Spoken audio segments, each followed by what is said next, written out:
Sometimes we question if we're qualified to do God's work, whether it's being a pastor, a missionary, or simply a church clerk.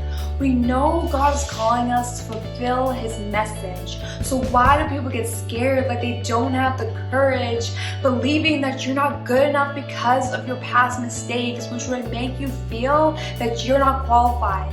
But we must know and decide that with God as our guide, we have a far greater chance of succeeding than just to run and hide. For God will provide, and when it may seem that you're not certified, you'll be magnified, modified, verified, and most importantly, God will be glorified. For God does not call the qualified, He qualifies the called. Just look at the great leaders in the Bible and you'll be enthralled. Moses was a murderer, yet he became the leader of the Israelites and met God face to face. Abraham was an adulterer, yet he became the father of all nations in every place. Peter was a coward, denying Jesus was a sign, yet he became one of the greatest preachers during that time. Paul was a persecutor on a mission, killing Christians with ambition, yet God used this killer and made him into a strong pillar, for he would spread the gospel farther than anyone and didn't let anybody get in his way until the work was done.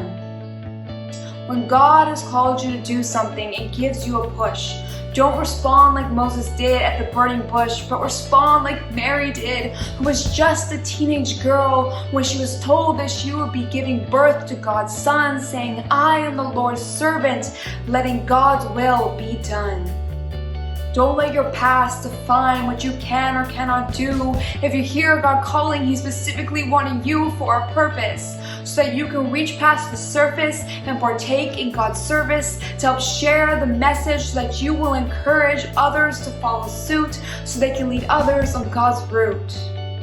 So friends, if you feel that you're not qualified, just remember that being unqualified is where God abides.